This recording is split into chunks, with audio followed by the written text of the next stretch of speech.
The Great American Solar Eclipse of 2017. The Great Eclipse, American Solar Eclipse. Thank you, Mr. Toastmaster, fellow Toastmasters, and most welcome guests. The Great American Eclipse of 2017.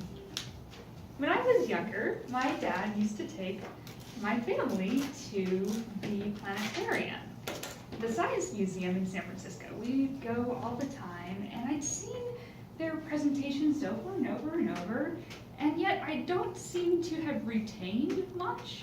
And so pretty much now, to this day, I can only identify in the night sky the Big Dipper, the Little Dipper, and sometimes Orion's Belt.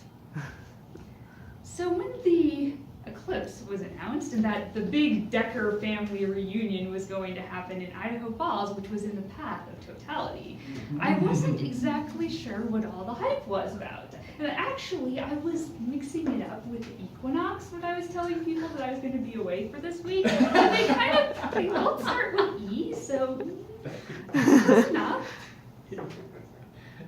Now, the eclipse is when the moon passes before the sun. And some people say that there are omens that surround this event, foreboding things, bad things. And I knew that probably one of these bad things was going to happen to me in some way or another. Now, my husband is one of 9 children. He's a big family, so it's going to be a big family reunion. And he planned this trip, but not our hotel room. And when our dad used to take us on family vacations, he would make sure that A, we had reliable transportation, and B, that at the end of our destination, we would have a nice hotel room. And so I'm a city girl, and I was setting up this expectation. And he said that we booked the time, and he said, but we're taking an RV. And my first experience with an RV, actually it was a motorhome that he got for free on Craigslist. And it was from the 80s. And it was almost as old as I am.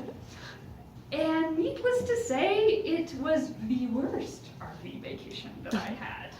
And we had taken my 12-year-old stepdaughter at the time, a couple years ago, to Grandma's house, of course, in Idaho Falls, and predictably, this RV broke down on the way back in Battle Mountain. And I worked virtually, and I had the most stressful virtual work day of my life with this RV. We actually broke down. We had to get a hotel room in a casino. I was frantically trying to do my work, which I would have gone on time had we not been delayed because of the motorhome. And I was not a happy camper. And needless to say, I made a huge mistake. This was a big, big client, 6-figure business owner. I sent out the wrong link. They were mad. I was mad. And so I was not looking forward to the second RV vacation. The day arrives. And my husband is trying to overcome these objections. So he said, we're not going to take the motorhome. We're going to rent an RV that will pull with his reliable new truck. It was a Nissan Titan. It was totally strong. We're not going to break down. It'll be good. It's kind of like Airbnb for RV owners. You can just get it for like $89, and it's going to be great. It'll be cheap. It'll be fun. I said, okay, I love you. I will try it again. And so we embark. And we pick up the RV. It seems pretty spacious. The diligent RV owner made sure that the sanitation fluid in the toilet was refilled, and that everything, we did a very, very thorough walkthrough. And so I'm thinking, okay, I'll try it. It's all right. Now, nightfall comes. We're parked at the Decker household in Idaho Falls. The dog is barking.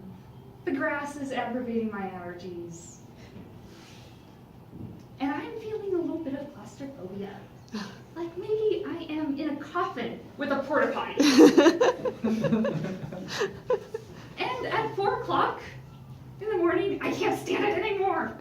And I get to my cell phone and I book the only hotel is still available, and it is ironically called the Sleep Inn. And my husband wakes up later, and I tell him, I love you, but I'm not staying in this RV one more night. And he said, can I come to the hotel with you? I said, yes, you can, but I don't want to do another night in the RV. And he has to explain to his big family that I'm a city girl and I'm spoiled, and I had the most luxurious night's sleep in the Sleep Inn. And finally the day comes. It's about 11:15 a.m. and we put on our solar eclipse glasses.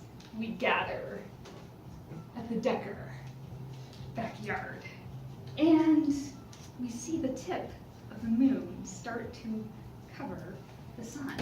And it's so exciting. And at some points, it looks like Pac-Man. At other points, it looks kind of like a banana. But we started to see the elements change. The shadows elongated.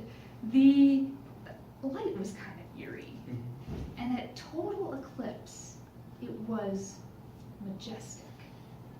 And I started to realize, when you see the moon pass in front of the sun, we are so small in this universe. So small. Our problems are so small. And it really put it in perspective for me. I was just wowed. You could even hear the morning doves cooing. They weren't sure what was going on. It was absolutely amazing. And my techie husband had bought a welding sheet of glass to go over his camera. He got some fantastic pictures of this total eclipse. And I was just inspired at how really ticked off I got with this very small thing, but it's such a small thing in the universe. So my fellow Toastmasters, when you find yourself getting agitated about little things, think about the totality of the great American eclipse. Now, one thing to note is that as big of a family as my husband has, I have never seen such a quick exodus out of Grandma's house. And so the totality happened, and I was like, wow, this is really cool. And then everybody packed up, all the RVs, all the kids, all the, the things that they had in their backpacks. It was all ready to go. The Deckers were on it. And so they were ready to go. And I was kind of still like wanting to bask in the eclipse with my glasses. and we had seen the diamond ring, which was awesome. You can see the rays of sunlight come out, and you can see the ring still. And apparently after this beautiful astrological phenomena happened, everybody was like, we are done, ready to go, time to go home. But the best thing was that, and I was looking forward to this, that we got to return our RV. And my husband had it ready to go. So I inspire you, fellow Toastmasters, if you're sweating the small stuff, think about the great American eclipse.